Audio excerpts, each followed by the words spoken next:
Happy Monday one and all. Today we are going to concept of discharge of contract.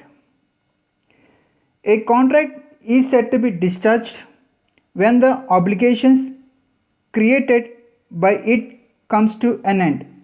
In other words, discharge of contract means termination of the contractual relationship between the parties. There are various modes of discharge of contract. A contract may be discharged either in a positive way or in negative. Positive means by performance, negative means by breach, nothing but breaking of contract in the middle or failure to perform contractual obligation by either of the parties. Let's see an example. A offers to sell his house to B for $1 lakh and B accepts the same letter. B paid the amount in full and A handed over the house to B. Here the parties have fulfilled their obligations. The contract is said to be discharged by performance. Let us go next slide, that is discharge of contract. There are various modes of discharge of a contract which are as follows: by performance, by agreement or consent, by impossibility, by lapse of time, by operation of law, by breach of contract. Let us discuss one by one. By performance, a contract is said to be discharged if the parties to a contract fulfill their obligations arising under the contract within the time and in the manner prescribed. In such a case, the parties are discharged and the contract comes to an end. It may be actual performance or it may be attempted performance. Actual performance means when both the parties perform their promises, the contract is discharged. Attempted performance means offer made by the promiser to promisee expressing his willingness to perform his part of the obligation under the contract. Let us move the next slide, that is discharge by agreement or consent. A contract rests on the agreement of the parties. As it is an agreement which binds them, so by their agreement or consent they may be discharged. A contract may be terminated by subsequent agreement. The new agreement may be by way of. The first one is novation. Novation means nothing but substitution. Section 62 of the Indian Contract Act deals with the doctrine of novation. When a new contract is substituted for an existing one, either between the same parties or between the new parties. Let us go for next slide. That is about of alteration. Alteration means nothing but change in terms of contract. That is, when one or more of the terms of the contract is or altered by the mutual consent of the parties to the contract. Let's give an example. X promises to sell and deliver 100 bales of cotton on 1st October and Y promises to pay for goods on 1st November. Afterwards, X and Y mutually decide that the goods shall be delivered in 5 equal installments at Z's godown. Here, original contract has been discharged and a new contract has come into effect. The next one is rescission. Rescission means nothing but cancellation. That is, when all or some of the terms of the contract are cancelled. For example, X promises Y to sell and deliver 100 bales of cotton on 1st October at his godown and Y promises to pay for goods on 1st November. X does not supply the goods. Y may rescind the contract. That is the about of rescission. The next one is remission. According to section 63 of the Indian Contract Act 1872 speaks about the discharge of a contract by remission, that is, acceptance of a lesser fulfillment of the promise made. For example, A borrows the money from the B, 25,000 rupees. He only pay the 20,000 rupees. That is also one of the lesser fulfillment because he not pay the 5,000 rupees. The next one is waiver. Waiver means is nothing but intentional relinquishment, that is releasing from one person from the contract or giving up of a right by a party entitled thereto under a contract. Let us go to the next slide. Discharge by impossibility of performance. If the performance of a contract is impossible, it is void. In other words, the impossibility of performance renders that the contract is void. Section 56 of the Indian Contract Act 1872 lays down the provisions relating to the impossibility of performance, which runs as follows. An agreement to do an act impossible in itself is void. Impossibility which arises subsequent to the formation of a contract, which could be performed at the time when the contract was entered into. It is called subsequent or supervising impossibility includes, and it includes destruction of the subject matter contract. Second one, non-existence or non-occurrence of particular state of things, death or incapacity for person services. The next one, change of law or stepping in of a person with statutory authority, outbreak of war. In these cases, the contract is discharged. Let us discuss one by one. The first one is destruction of the subject matter. The contract is discharged if the subject matter of the contract is destroyed after the formation of the contract without any fault of either party. For example, X agreed to sell his crop of wheat.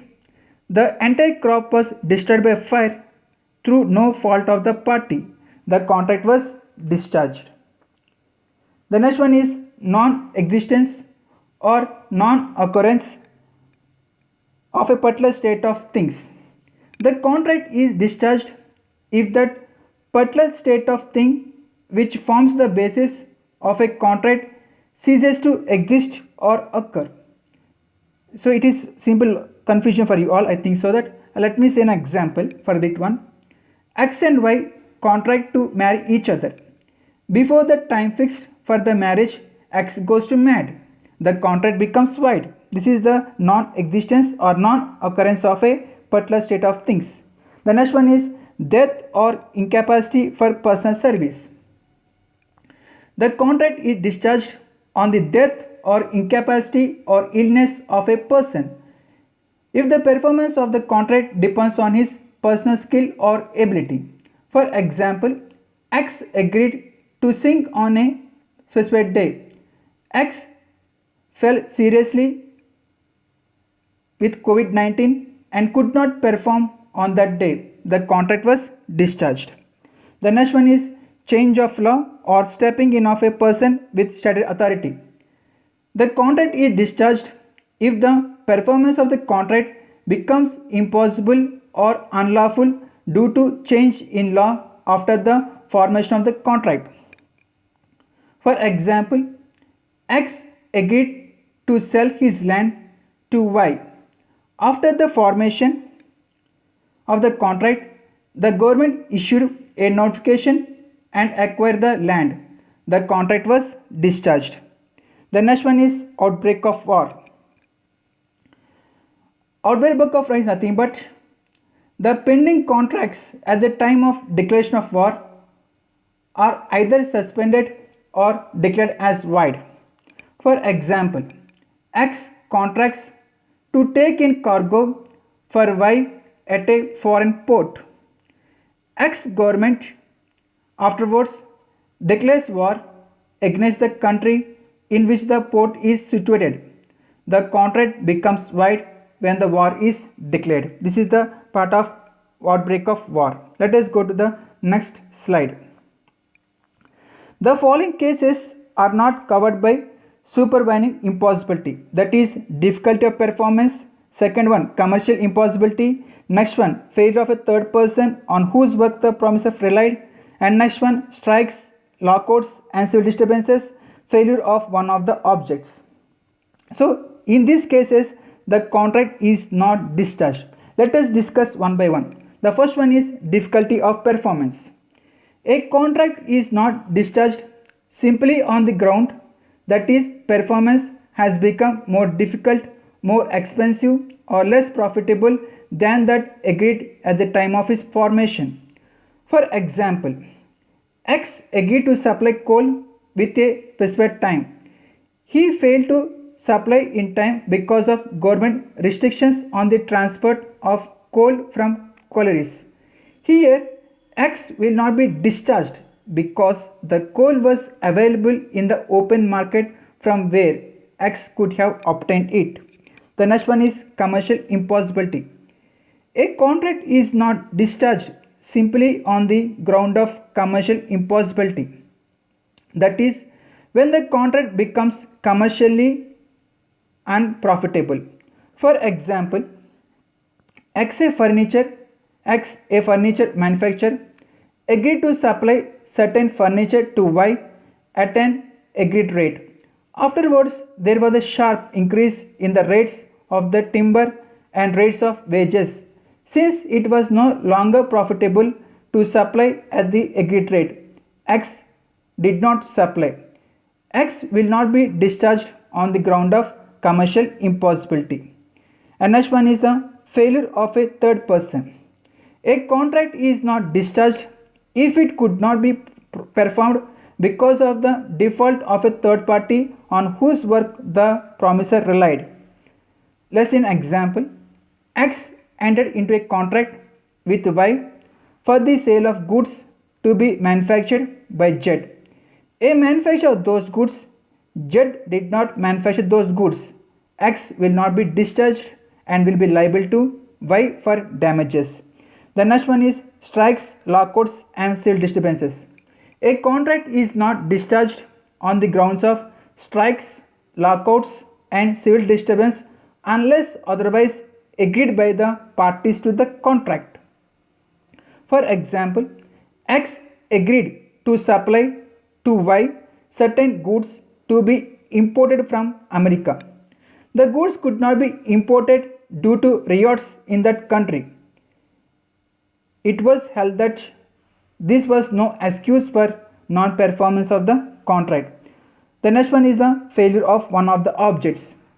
A contract is not discharged simply on the ground of impossibility of some of the objects. So it is nothing but object is nothing but if anyone the person I say that I will not do this. If say no, that is the no. When the person say no, it is not be called as should say yes only in the contract. The contract is not discharged in these cases. Let us go to the next concept, that is about discharge by lapse of time. The Limitation Act 1963 imposed an obligation on the parties in respect of certain contracts to perform within a specified. If a contract is not performed within the period of limitation and if no action is taken by the promise in a law of court, the contract is discharged. For example, according to the period of limitation, for exercising right to recover a debt is 3 years and to recover an immovable property is 12 years. The contract providers cannot exercise their rights after the expiry of period of limitation. This is the about of Limitation Act of 1963. Let us discuss about of discharge by operation of law. A contract may be discharged by operation of law. It includes discharge by death, merger, insolvency or bankruptcy, unauthorized alteration of the terms of written agreement, rights and liabilities becoming vested in the same person, and judgment of the court. In these cases, the operation of law, the contract can be discharged. Let us move the next concept, discharge by breach of contract. Breach of contract means failure to perform the contractual obligation by either of the parties without any lawful excuse. It is a ground for discharge of the contract. Breach of contract may be discharged in two ways. One is actual, second one is anticipatory.